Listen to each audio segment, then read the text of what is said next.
Bonsoir à tous. Je m'appelle Nicolas Ray, je suis le président de la section genevoise de la Nouvelle Société Helvétique. Et c'est pour moi un grand plaisir de vous accueillir ce soir à Unimail pour cette conférence consacrée à la Suisse et aux bouleversements mondiaux. Tout d'abord, je tiens à remercier la MUNIGE, donc l'association des militaires de l'UNIGE, et tout particulièrement son président Renzo Fasano et toute son équipe, sans qui l'organisation de cette soirée n'aurait pas pu avoir lieu ici même à l'UNIGE. Et donc on aurait eu des problèmes logistiques un peu plus considérables. Donc merci infiniment pour le soutien. Ensuite, j'aimerais juste rappeler quelques éléments organisationnels. Donc la conférence, la soirée se déroulera en 3 temps. D'abord la conférence, ensuite un tour de questions avec le public. On a des micros ici qui passeront ensuite dans la salle. Donc je vous prie de vous annoncer et également de poser des questions et de ne pas faire simplement des déclarations afin que toute la salle puisse profiter de l'occasion de discuter avec notre conférencier. Et puis, à l'issue de ce tour de questions-réponses, nous aurons un apéritif servi par la MUNIGE et la NSH, juste devant l'auditoire, derrière vous. Apéritif frugal, car nous n'avons pas pu bénéficier d'un budget de l'UNIGE, je ne sais pas pourquoi, mais c'est comme ça. Mais nous avons essayé, en tout cas, de mettre les petits plats dans les grands, avec nos moyens, certes limités. Pour ouvrir cette soirée, j'aimerais faire brièvement référence à 2 textes. Le premier est le discours intitulé « Unsere Schweizer Standpunkt », donc notre point de vue suisse, de Karl Spitteler, prononcé en décembre 1914 devant la section zurichoise de la NSH. Ce texte fondateur nous rappelle que dans les temps troublés, la SIJ doit faire preuve de lucidité, de mesure, de modestie, et rester fidèle à un point de vue véritablement suisse, inséparable d'une neutralité bien comprise. Je vous invite à lire ou à relire ce texte troublant d'actualité. Mais j'aimerais m'attarder sur un second texte, moins connu, mais tout aussi éclairant. Il s'agit d'un article rédigé par Alice Reutiner, qui s'y présente comme la première femme membre de la section londonienne de la NSH. La NSH est organisée en groupes cantonaux, régionaux, mais également dans certaines capitales européennes. Ce texte est un compte-rendu de l'Assemblée annuelle de la NSH Londres du 18 février 1921. J'en cite un extrait. Le plus pénible à mes yeux fut la critique de quelques jeunes Suisses. Ils se sont plaints de manière assez agressive de ce qu'ils appelaient les conférences académiques données à la NSH, et ils ont insisté pour que les conférences soient plus populaires. L'un d'eux nous a dit qu'il ne servait à rien de réfléchir aujourd'hui à des problèmes sérieux, puisque, de fait, la guerre serait oubliée dans les 2 ans. On aurait pu envier à l'orateur une mémoire aussi commodément courte si l'on ne souhaitait pas, au contraire, que l'humanité garde de ce cataclysme et de ses conséquences le souvenir d'un avertissement profond et grave. Fin de citation. Plus d'un siècle plus tard, force est de constater que ces travers n'ont pas disparu. Culte de l'immédiateté qui engendre l'amnésie, le refus de l'effort intellectuel et l'illusion que les crises s'effacent d'elles-mêmes. Or, la NSH, fondée en février 1914, soit à la veille de ce cataclysme mentionné plus haut, et que certains voulaient oublier trop vite, l'a été pour servir la cohésion nationale, l'indépendance du pays, et le dialogue entre les différentes parties de la Suisse. Et elle a toujours défendu l'idée inverse de ces travers. Quand les temps deviennent plus incertains, il faut élever le débat et non l'abaisser. Il faut se confronter aux questions qui fâchent et non les éviter. Ce rappel a d'ailleurs une résonance particulière ici, à l'université, cette vénérable alma mater, cette mère nourricière de la réflexion. Ici et maintenant, car le monde qui nous entoure se fragmente à nouveau, dangereusement. La guerre fait rage sur le continent européen depuis plus de 4 ans. Le Proche-Orient s'est de nouveau embrasé dans des proportions quasi inédites. Les rapports de force stratégiques se recomposent. Et dans ce contexte, la Suisse n'est ni hors du monde, ni hors de l'histoire, tout comme en 1914.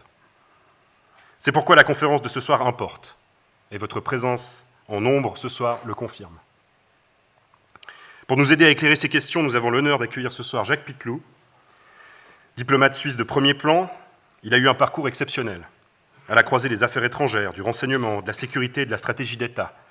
Entré au service diplomatique en 1987, il a servi au Proche-Orient, travaillé au sein du renseignement stratégique suisse, conseiller 2 chefs du département fédéral de la Défense, puis été le premier coordonnateur du renseignement de la Confédération. Il a ensuite exercé de hautes responsabilités au DFAE, avant d'être ambassadeur en Afrique de l'Est, directeur général du DFAE, puis ambassadeur de Suisse aux États-Unis. Aujourd'hui ambassadeur de Suisse en Belgique, il est également chef de la mission suisse auprès de l'OTAN. Juriste de formation, docteur en droit et officier d'état-major général, il réunit une expérience rare des enjeux diplomatiques, stratégiques et sécuritaires de notre temps. J'ajoute également que son parcours a aussi été marqué par l'expérience du Rwanda. Témoin du génocide de 1994, il s'est ensuite engagé pour que plusieurs de ses auteurs soient poursuivis et jugés. Cette dimension donne à son regard sur les questions de sécurité, de conflit et de responsabilité internationale une densité toute particulière. Voilà. Excellence, Monsieur l'ambassadeur, merci d'être là et à vous la parole. Merci beaucoup.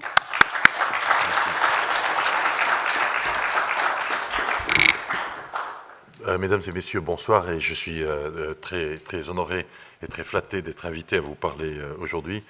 Je vais vous couper l'appétit, hein. Je vous préviens d'avance que je vais vous couper l'appétit. La situation mondiale n'est pas réjouissante, et c'est le moins que l'on puisse dire. Et c'est dans des moments comme cela que nous devons retrouver cet esprit de la nouvelle société helvétique, qui est l'esprit d'essayer de parler de faits, de ne pas parler d'idéologie, d'essayer de se parler entre citoyens suisses, et d'ailleurs étrangers aussi, pour essayer de faire une évaluation pragmatique de la situation, parler de faits, et essayer de ne pas être émotionnel, parce que l'émotionnalité n'est en général pas bonne conseillère quand on est dans des situations difficiles. Vous savez, l'être humain est un primate.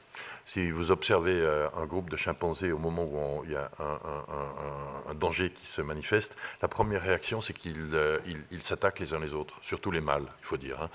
Hein. C'est une réaction parfaitement normale de primates, et on observe ici dans notre société un ton, y compris en Suisse, un ton polémique dans les discussions, alors qu'on devrait précisément être en train de discuter entre adultes, sans se jeter des insultes à la tête, sans tomber ni dans les théories de la conspiration des uns, de la conspiration des autres.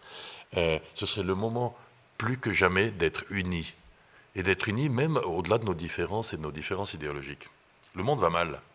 Imaginez que, je vous ai dit il y a 10 ans, qu'en 2026, là, on est quoi, le 13 mars, que 4 puissances nucléaires seraient engagées dans des guerres dans le monde.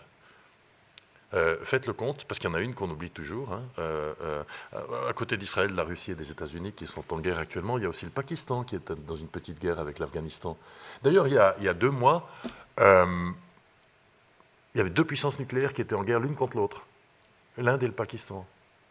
Mais ça n'a pas l'air de déranger grand monde, en tout cas pas en Suisse, où on dort toujours aussi bien. Le nouveau désordre mondial, c'est peut-être pas un très bon titre, parce qu'il n'est pas franchement nouveau. Ce qui est en train de nous arriver était largement prévisible, sauf qu'on ne voulait pas voir. L'Europe était dans une phase de déni, parce que c'était en particulier l'Europe, parce que je peux vous dire, moi qui suis un peu spécialiste de l'Afrique savait que la guerre n'avait pas disparu. Mais chez nous, on vivait dans un état de déni un peu béat, pas très intelligent, et on est en train de se réveiller dans un monde qui est resté ce qu'il est, c'est-à-dire un monde cruel, un monde brutal, un monde où les rapports de force sont utilisés sans pitié lorsque les intérêts des nations ou des individus l'exigent. Alors voyons un peu la situation. Pourquoi est-ce que tout ceci était prévisible ? Parce que les plaques tectoniques de l'histoire bougent. Elles bougent d'ailleurs toujours par phase. Et puis depuis 2 à 3 décennies, on les voyait bouger. Et quand il y a trop de plaques tectoniques qui bougent en même temps, en général, il y a un tremblement de terre. Sauf que si on ne veut pas voir, on attend que la maison s'écroule. Alors parlons un peu de ces plaques tectoniques. Bon. Commençons d'abord, parce qu'il faut les passer les unes après les autres, par l'incroyable révolution démographique qui est en train de se passer sur la planète. Il y a une partie de notre planète qui est en train de disparaître. Pour prendre un exemple extrême, la Corée du Sud, si les trends démographiques se poursuivent, aura disparu à la fin de ce siècle. Et la Chine aura 600 millions d'habitants à la fin de ce siècle, ou en 2120. Alors qu'une partie de la planète continue à croître, si ce n'est exponentiellement, c'est plus le cas, mais enfin à croître dans des proportions assez terrifiantes. Pas besoin d'être Nostradamus pour savoir que ça va provoquer un certain nombre de problèmes et de mouvements migratoires qui vont être massifs et qui vont dépasser de très très loin tout ce qu'on a connu jusqu'à maintenant. Deuxième ligne de fracture, le retour des idéologies mortifères. À la fin de la guerre froide, comment est-ce qu'il s'appelait là? Fukuyama, fin de l'histoire? Oui, c'était la grande victoire de la démocratie. La démocratie allait s'imposer comme un système évident et tout le reste de la planète allait comprendre que nous étions de loin les plus intelligents et que notre système avait fait ses preuves. Et puis, 30 ans plus tard, la démocratie est en recul. Et elle est en recul non seulement sur la planète, où on voit des régimes qui étaient partis en direction de la démocratie repartir vers des systèmes plus autocratiques, mais au sein même de nos sociétés, où il y a de plus en plus de gens qui doutent de la capacité des démocraties à faire face aux défis du monde moderne. Donc deuxième défi, et pas des moindres, deuxième plaque tectonique qui bouge. Troisième plaque tectonique, le réchauffement climatique. Alors, je ne vais pas rentrer là de nouveau, on ne va pas être idéologique, on ne va pas commencer les grandes discussions sur quelle est la part de responsabilité de l'humain ou quels sont les phénomènes naturels, mais je suis valaisan, je sais où étaient les glaciers il y a 50 ans, je sais où ils sont aujourd'hui. Donc le réchauffement climatique est une réalité, et parce qu'il est une réalité, il implique que certains États vont se retrouver, ou certaines populations vont se retrouver dans un monde qui ne sera plus vivable. Et ce n'est pas les quelques petites îles de Micronésie avec leurs 20 000 habitants qui vont faire la différence. C'est très tragique s'ils ont les pieds et puis les genoux dans l'eau, et puis qu'à un moment donné, ils doivent s'en aller. Mais le problème, ce sont des régions comme la région de New Delhi, où avec les bulles de chaleur qui se forment chaque année, la combinaison de bulles de chaleur, d'humidité et de pollution, ce sont des zones qui abritent des centaines de millions d'habitants qui pourraient devenir invivables. Le problème n'est pas parti parce qu'il y a une guerre en Ukraine. Donc tout ceci, tous ces mouvements étaient déjà suffisamment inquiétants. Et ensuite arrive une révolution technologique. Et c'est une révolution technologique qui, franchement, vous la comparez à la révolution industrielle du 19e siècle, on joue juste dans une autre ligue. Aujourd'hui, on est dans une révolution technologique qui à la fois est totalement fascinante, parce qu'elle va permettre des choses et des résultats scientifiques extraordinaires. Ça va peut-être nous permettre de résoudre beaucoup de problèmes, mais en même temps, ce sont des technologies qui sont tellement terrifiantes que si elles tombent dans les mauvaises mains, et elles tomberont dans les mauvaises mains, parce qu'elles tombent toujours à la fin dans les mauvaises mains, ça risque de poser un certain nombre de problèmes, et je suis très diplomatique quand j'ai dit ça. Donc tout ça, c'était des mouvements qui étaient déjà en route. Et ils étaient en route depuis une vingtaine d'années. Sauf qu'en Europe, tout va bien, et on n'avait pas franchement remarqué. Ensuite, ce continent, le nôtre, opérait avec un certain nombre de certitudes. Et alors, les certitudes, elles étaient absolument claires. Point 1, la démocratie est pour toujours, hein, ça c'est clair, la démocratie a gagné. Point 2, le libre-échange qui nous a permis d'acheter pour 2 balles des habits produits par des esclaves à l'autre bout de la planète et qu'on peut jeter à la poubelle un jour après pour ensuite alimenter les... Je suis un peu cynique, mais voilà, le libre-échange a très bien fonctionné, la globalisation a parfaitement fonctionné, elle nous a permis d'évacuer toutes nos industries, en particulier les plus sales, vers des régions où tout ça a fort bien fonctionné. Et puis est arrivé le Covid. Puis on s'est rendu compte que c'était bien la globalisation, mais quand on n'est même pas fichu de produire des masques en papier en cas de pandémie, on a un léger problème. Et là, je vous ai parlé que des masques. Donc, aujourd'hui, le libre-échange, qui était l'une des certitudes avec laquelle nous opérions, est en train de se casser la gueule assez sérieusement. Et d'ailleurs, vous voyez qu'il n'y a pas que le président américain qui remet en question le libre-échange. Il y a beaucoup de gens qui se rendent compte qu'on a peut-être été trop loin. Et ce n'est pas une question de tarif ou de pas tarif. Pour les 30 prochaines années, on va revenir vers un protectionnisme qui sera motivé, dans certains cas, par des intérêts économiques, à mon sens mal compris, parce que moi je reste un libre-échangiste, par des intérêts de sécurité, par des intérêts de garantie des chemins logistiques, etc. Donc, une autre certitude qui est partie. La certitude suivante avec laquelle on opérait, c'était que la guerre, c'est l'affaire des autres. Mais ce n'est pas chez nous. C'est vrai qu'on avait un petit peu oublié ce qui s'était passé en Yougoslavie, mais finalement, les Balkans, ce n'est pas l'Europe. Et puis, c'est près, mais c'est très loin. Donc, Mais la guerre, c'est plus pour nous, c'est quelque chose qui se passe ailleurs, sur d'autres continents. Et le rôle des forces armées, c'est d'être des petites forces expéditionnaires qui vont essayer, sans grand succès d'ailleurs, de régler les problèmes de la zone sahélienne. Voilà. Puis maintenant, la guerre est de retour. Puis elle a fait son grand retour, parce qu'on parle de plus d'1 million de morts. On parle de plus d'1 million de morts. Il faut savoir de quoi on parle. C'est absolument terrifiant, ce qui s'est passé. Donc cette certitude est partie. Mais il nous en restait une. Il nous en restait une. Et celle-là, elle était vraiment d'acier. Et puis de toute façon, si vraiment ça va dans le mur, oncle Sam sera là pour nous sortir de là. Sauf que maintenant, il y a des doutes. Sauf que maintenant, on commence à se poser des questions. Alors, dans une situation comme celle-là, le premier réflexe européen, c'est un réflexe de sidération. Le réflexe suisse, c'est de se rendormir. Parce que vous savez ce qu'on dit des Suisses, hein, ils se lèvent très tôt, mais ils se réveillent très tard. Le premier réflexe, c'est un réflexe de sidération, et puis ensuite, on commence à courir comme des headless chicken, je chasse l'expression française, mais enfin, on commence à courir dans tous les sens, en se demandant comment est-ce qu'on en est arrivé là, puis qu'est-ce qu'il faut faire. Et c'est précisément le moment où il faudrait commencer à rester calme, s'asseoir et réfléchir. Et c'est difficile de réfléchir. C'est difficile de réfléchir quand on est constamment bombardé de nouvelles informations, qu'on n'a même plus le temps de replacer dans leur contexte, qu'on n'a même plus le temps d'analyser. En 10 minutes, là, il y a 3 informations qui sont arrivées des États-Unis. Voilà, ça continue. C'est d'ailleurs la méthode Trump. Hein, c'est la méthode de... on fait déjà oublier ce qu'on a dit hier en lançant la suivante. Et c'est le moment où des petits pays, il ne faut pas non plus exagérer, hein, la Suisse est un petit pays géographiquement, c'est un petit pays en termes de sa démographie, mais ce n'est pas un petit pays en termes de sa présence, de sa puissance économique, de sa puissance scientifique. Il faut se poser un certain nombre de questions, et il faut être capable de se parler. Aujourd'hui, il faut analyser les choses avec brutalité.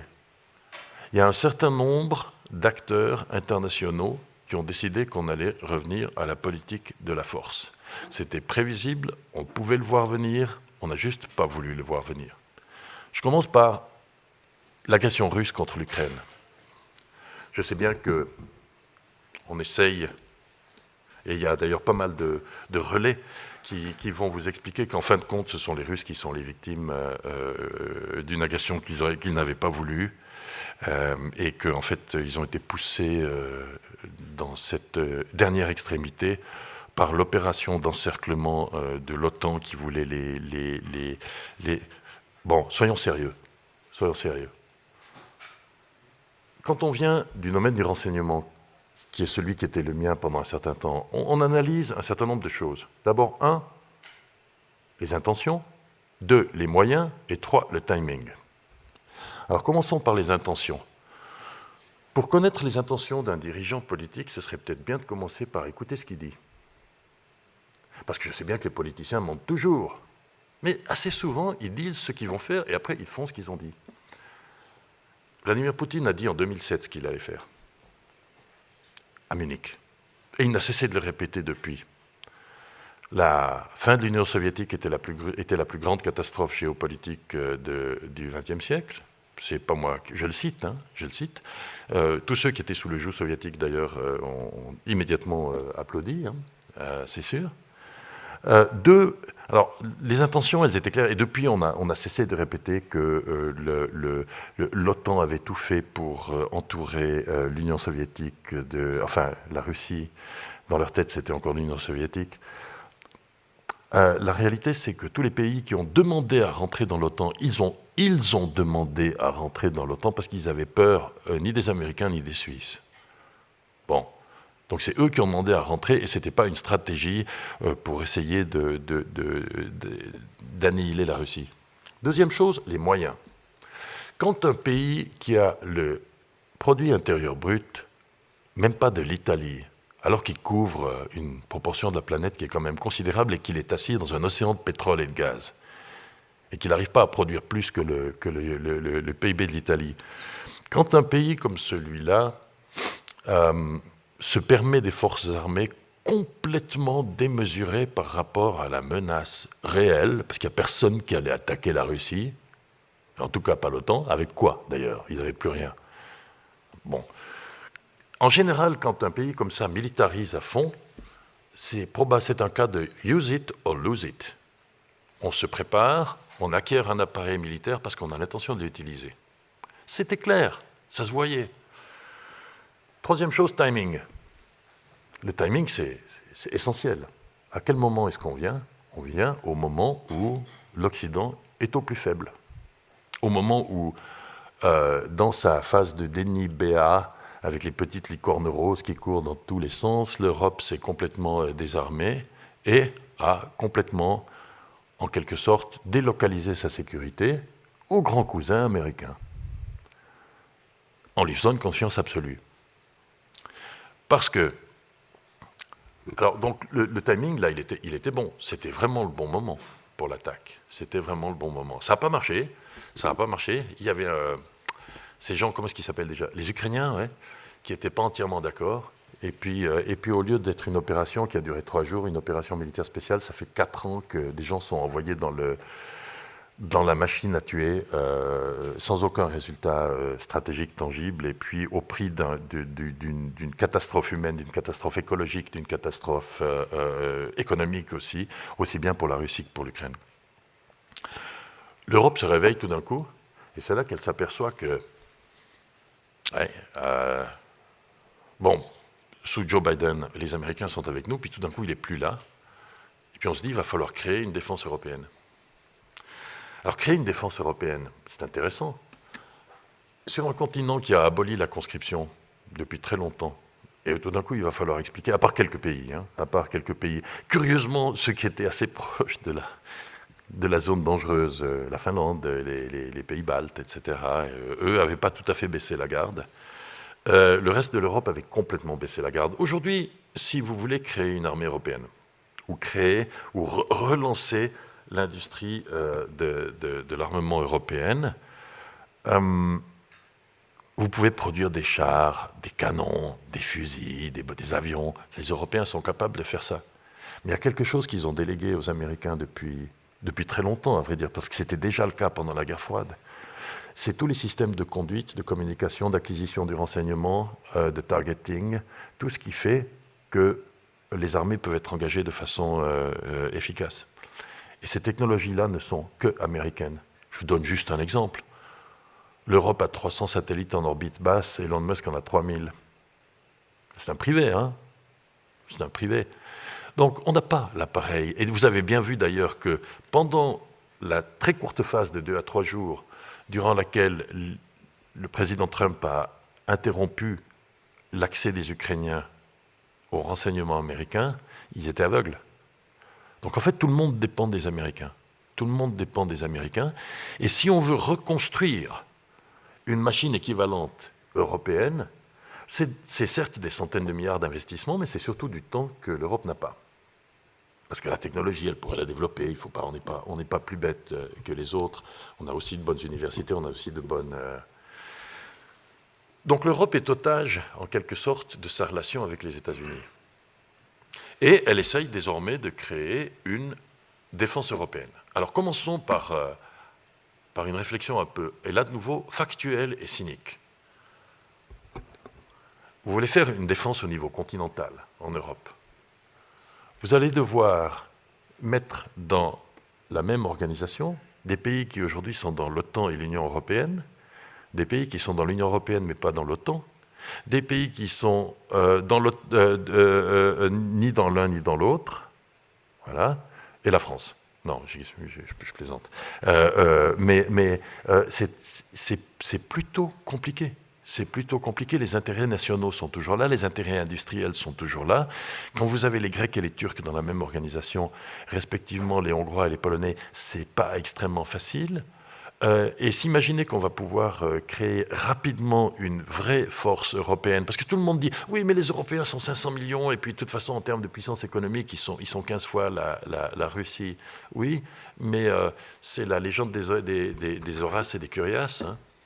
parce que quand on est en petit groupe isolé, on n'est pas en mesure de faire face. Ça veut dire que la situation est excessivement dangereuse. Ah, et on n'a pas encore parlé du Moyen-Orient, c'est vrai, parce qu'on pourrait parler aussi du Moyen-Orient. Puis on n'a pas parlé de la mer de Chine, mais on va peut-être parler rapidement de la mer de Chine aussi.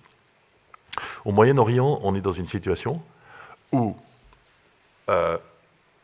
la guerre qui a actuellement lieu, qui est une guerre menée par deux États contre un troisième État, avec l'implication indirecte de toute la région, cette guerre pourrait mener à un certain nombre de situations extrêmement, extrêmement inquiétantes. Et ce n'est pas seulement l'interruption du détroit d'Ormuz. L'Iran est un pays immense dans lequel les Persans, les Iraniens de souche sont la plus grande des minorités. Mais en Iran, il y a des Arabes, il y a des Kurdes, il y a des Azéris, il y a des Pashtuns, il y a des Arméniens. Et si l'État central iranien s'écroule, il y a un certain nombre de voisins qui vont devoir se faire du souci, d'ailleurs nous aussi, parce que nous ne sommes pas si loin de l'Iran. Et je peux vous dire qu'en ce moment, les Turcs ont beaucoup de soucis. Ils vivent déjà dans un environnement qui est assez dangereux. Ils ont quand même comme voisins l'Irak, la Syrie, l'Arménie, l'Azerbaïdjan, et puis les Grecs avec lesquels ils ne s'entendent guère, même s'ils font partie de la même alliance militaire. Je ne suis pas sûr qu'ils ont envie de voir 6 millions de réfugiés azéris turcophones débarquer en Turquie. Ils sont très, très, très inquiets, les Turcs. Puis après, il y a la mer de Chine. Puis la mer de Chine, là, de nouveau, c'est intéressant parce que nous avons toujours tendance à prendre nos rêves pour des réalités.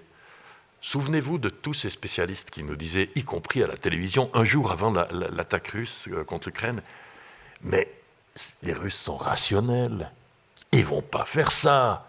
Ils savent bien que de toute façon, une guerre, tout le monde perd. Ils savent qu'économiquement, ça n'a aucun sens. Oui, selon notre rationalité.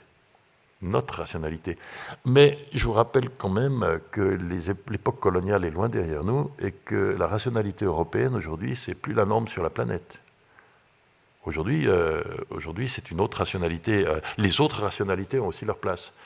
Alors, si on regarde les conditions stratégiques dans lesquelles se trouve la Chine en ce moment, alors commençons par les intentions. Les intentions, elles ont été déclarées très clairement. Taïwan doit revenir dans le giron de la République populaire de Chine. Ce n'est pas moi qui le dis, c'est Xi Jinping. C'est clairement, surtout, c'est une décision politique claire et nette, avec en quelque sorte des délais. Les moyens. Les moyens, si vous regardez la croissance militaire de l'appareil militaire chinois sur les 10 dernières années, c'est absolument extraordinaire. Alors, on ne sait pas ce qu'ils valent sur le terrain, on ne sait pas quelles sont leurs capacités technologiques réelles, etc. Prendre Taïwan, ce n'est pas facile. C'est faire. Si vous avez regardé une fois une carte de Taïwan, oui, il y a des plages, mais après, c'est Omaha Beach chaque fois. C'est pas facile. Mais il y a clairement une intention déclarée et des moyens militaires qui, de plus en plus, indiquent qu'on aurait peut-être le moyen de le faire. Après, il y a la question du timing. Et si vous regardez la question du timing, dans un pays qui est en chute libre démographique, parce que la Chine est en chute libre démographique, la fenêtre d'opportunité pour des grandes opérations militaires, elle n'est pas éternelle. Donc il va falloir réfléchir aussi à ça. Alors, si vous prenez tous ces différents éléments et que vous essayez de faire une analyse de ce qui pourrait arriver, parce que oui, le pire ne doit pas arriver à tout prix, mais tout va vers la guerre. Tout va vers la guerre. C'est comme ça.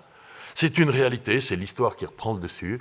Le monde est cruel, je suis désolé, le monde est cruel, et l'être humain reste toujours aussi stupide et pense pouvoir résoudre par la force des problèmes qu'il pourrait résoudre autrement.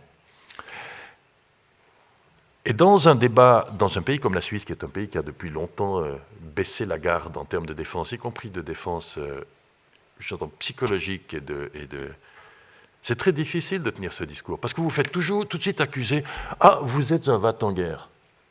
Alors que le vrai militaire, c'est celui qui se prépare pour ne pas devoir y aller.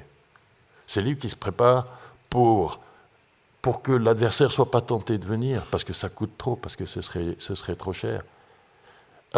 moi, j'entends tous nos spécialistes là, parce que c'est marrant, hein, pendant 30 ans, personne ne parlait de politique de sécurité. C'était un truc pour les vieux croutons qui avaient encore vécu la guerre froide et puis qui parlaient avec nostalgie d'une époque qu'on n'avait pas connue. Puis depuis que la guerre a commencé, depuis que la guerre a fait son grand retour, alors la Suisse est pleine de millions de spécialistes militaires. C'est extraordinaire, ils sont d'ailleurs tous sur Internet. Ils ont tous des opinions hautement fondées après avoir pendant 30 ans ne s'être intéressés à aucun sujet de politique sécurité, jamais avoir porté l'uniforme, jamais s'être intéressé à l'histoire militaire, et tout d'un coup, ils sont tous là en train de s'exprimer. Je dois dire que je suis tout à fait fasciné par le haut niveau de compétences qu'on voit en particulier sur les médias sociaux. Pardonnez l'ironie.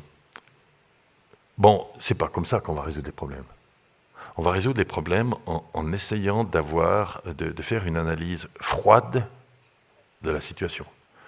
Et l'analyse froide de la situation, c'est que, 1, la guerre est possible. Je ne dis pas qu'elle est certaine, elle est possible. Et elle est possible en Europe. 2, si la guerre a lieu en Europe, elle aura lieu comment ? Alors, quand les gens vous disent « mais il n'y aura pas de chars russes au bord du lac de Constance », en effet, il y a assez peu de chances que les chars russes arrivent au bord du lac de Constance. Je vous le confirme. Je suis même prêt à le signer. Mais la guerre, c'est plus ça. La guerre, aujourd'hui, c'est une guerre qui prend d'autres formes. C'est une guerre partiellement militaire à haute intensité et partiellement hybride. Et la guerre hybride, elle ne connaît pas de frontières. La guerre hybride, elle s'attaque à des cibles d'opportunité, chose que nous avions très bien compris durant la guerre froide, mais je vais y revenir. La guerre hybride, c'est un nouveau phénomène d'agressions qui sont en permanence juste en dessous de la limite de la guerre telle qu'on la conçoit, qui est toujours plus ou moins deniable. On n'arrive jamais à prouver qu'il a vraiment fait, même si on sait très bien qu'il a fait, mais on ne peut pas le dire. Et puis on hésite à dire, parce que si on le dit, on reconnaîtrait qu'on est en guerre, donc on ne le dit pas, parce qu'on ne veut pas reconnaître qu'on fait l'objet d'attaques. Et ce phénomène-là, le phénomène de la guerre hybride, il a changé la donne. Il a changé la donne par rapport à ce qui était une menace autrefois beaucoup plus classique. La menace classique, c'était votre espace territorial et votre espace aérien, point. Voilà, puis tant que personne n'était rentré dans votre espace territorial et votre espace aérien, si vous étiez comme nous neutres, vous n'étiez pas attaqué. Aujourd'hui, l'espace, c'est plus un espace territorial et un espace aérien. Si vous comparez la Suisse de 1940 ou même la Suisse de 1960 avec celle d'aujourd'hui, aujourd'hui la Suisse, elle a certes des frontières qui sont des frontières physiques et des frontières de son espace aérien, mais elle est dans une immense bulle, par exemple, informatique. Elle est dans une immense bulle électrique, où elle fait partie d'un réseau qui est un réseau. Elle est dans une bulle logistique. Aujourd'hui, je vous donne un exemple, je suis ambassadeur en Belgique. Imaginez que le port d'Anvers soit bloqué. La plupart d'entre vous ne savent pas quelle est l'importance du port d'Anvers pour l'économie suisse. Le jour où le port d'Anvers est bloqué, je peux vous garantir qu'on va avoir quelques légers soucis pour notre économie. On sera les premières victimes. Et puis alors, s'il bloque Anvers et Rotterdam, il y a tout qui s'arrête en Suisse. Parce que nous sommes une économie intégrée, nous sommes une économie d'exportation, nous sommes une économie qui ne cesse d'importer des matières premières pour les transformer, pour les revendre ensuite. Voilà. Donc la Suisse n'est plus... on peut faire le plan Valais et planter des patates sur la plaine de Plainpalais. On mangera des patates, oui, mais pour l'économie, ce n'est pas très bon. Donc la guerre est possible, et elle prendrait des formes qui seraient des formes, disons, nouvelles en tout cas qui n'ont pas été pratiquées vraiment jusqu'à maintenant.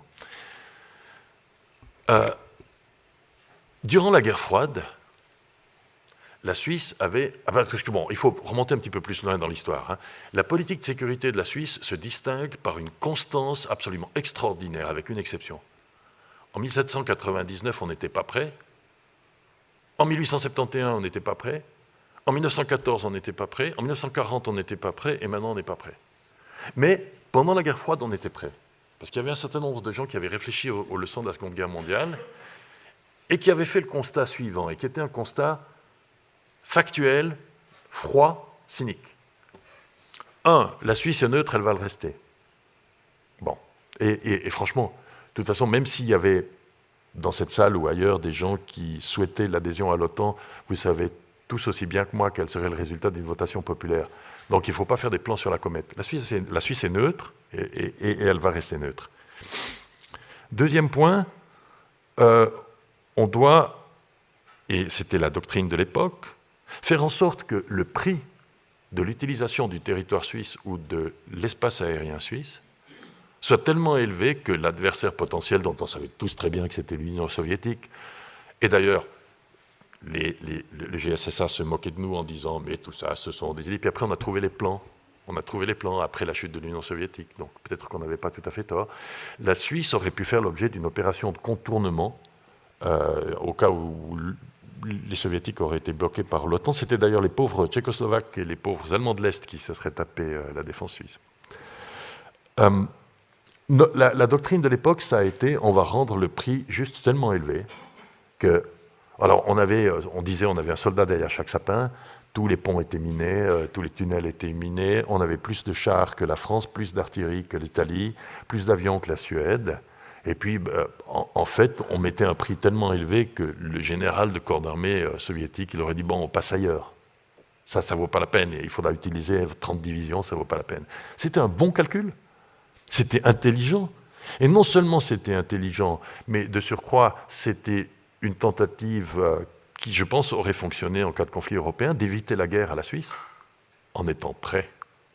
Pas en disant oui, mais on est protégé par notre neutralité parce que tous les gentils qui sont en train de se faire la guerre là-haut vont nous respecter parce qu'ils respectent le droit international. Il n'y a qu'à demander aux Belges, aux Luxembourgeois et aux Hollandais qui se sont fait passer sur le ventre 2 fois à quel point ça les a protégés. Aujourd'hui, ce qui serait peut-être intelligent, ce serait de reprendre la doctrine des années 60 et puis de l'adapter. Il ne faut pas que la Suisse puisse servir pour des opérations contre nos voisins et amis. Même si parfois on se dispute avec eux, ça reste quand même des voisins et amis. Puis on a quand même plus en commun avec eux que, disons, avec la Corée du Nord. Hein, même si on a certains différends sur des questions économiques ou autres. Simplement, il ne s'agit plus de protéger la frontière suisse. Il s'agit de protéger notre espace aérien, il s'agit de protéger notre espace cyber, et il s'agit de protéger, en Suisse, les infrastructures critiques qui, si elles étaient touchées, pourraient paralyser l'Europe dans le cadre d'une opération qui ne serait pas menée contre nous, mais on serait une cible d'opportunité pour paralyser l'Europe. Vous vous souvenez de la panne d'électricité en Espagne ? Ça a duré pratiquement 2 jours. L'Espagne, tout le nord de l'Espagne était paralysé. C'est tentant dans une opération hybride. Si vous voulez mener une guerre dans les États baltes, mais vous voulez garantir que l'Europe soit occupée à autre chose, il y a des centres de données en Suisse, il y a une infrastructure informatique qui est une des plus performantes en Europe, il y a des éléments électriques qui permettent de stabiliser le réseau européen, il y a des infrastructures de transport, et tout ça, ça fait de nous une cible. Et ça fait de nous un ventre mou si nous ne le défendons pas. Donc il faudrait réfléchir à comment est-ce qu'on va faire pour s'assurer que la Suisse, tout en restant neutre, fait sa part pour la défense de l'Europe, parce que c'est quand même notre continent. Je ne vous parle pas de Bruxelles, de l'Union européenne, etc., etc. C'est notre continent. C'est notre continent, non seulement parce qu'avec lui, nous partageons quand même un certain nombre de valeurs, mais aussi parce qu'économiquement, le jour où l'Europe s'écroule, on ne sera pas bien. On ne sera vraiment pas bien. Vous enlevez le Baden-Württemberg, la Lombardie et puis la région Rhône-Alpes, je peux vous garantir que la Suisse va avoir le rhume. Donc, on devrait être capable d'avoir cette discussion sans se lancer à la tête des insultes. Et malheureusement, ce qui est en train de se passer dans le monde et dans l'arène politique suisse, c'est que de plus en plus, on devient incapable de parler entre adultes.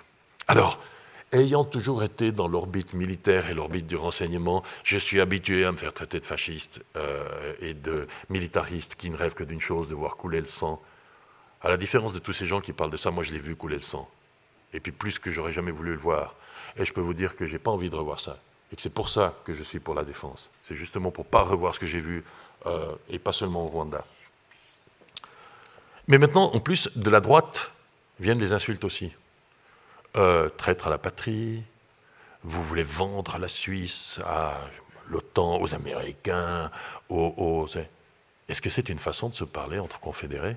Est-ce que c'est comme ça qu'on va arriver à quelque chose? C'est comme ça qu'on va arriver à un résultat? Est-ce qu'on pourrait redevenir ce qu'on a été lors de la soupe au lait de Capelle, où après s'être consciencieusement enfoncé les crânes, on a fini par se retrouver à tremper le... Voilà, c'est une anecdote que vous avez peut-être plus apprise à l'école. C'était lors d'une de nos nombreuses guerres civiles, qui était d'ailleurs sanglante. Vous savez, la Suisse, c'était pas toujours un havre de paix. Hein. D'ailleurs, la Suisse n'a pas toujours été neutre. C'est intéressant, parce que je sais bien que Dieu a créé le monde pour que la Suisse soit neutre, et pour que nous soyons un exemple pour le reste de la planète, et que si tout le monde était comme nous, mais hélas, les 7 ou 8 milliards d'autres êtres humains ont le malheur de ne pas être des Suisses, donc j'en suis bien conscient, je suis conscient de ça. Mais la réalité de l'histoire suisse, c'est qu'elle est beaucoup plus compliquée que ce qu'on croit. C'est 700 ans de violence, de guerre civile, successives, d'abominations commises par nos gens. Il faut lire les chroniques sur le passage des Suisses en Italie du Nord au XVIe siècle pour imaginer ce que c'est Srebrenica, un village après l'autre. Non, à Srebrenica, ils ont tué que les hommes. Les Suisses tuaient aussi le reste. Donc il faut sortir de la mythologie.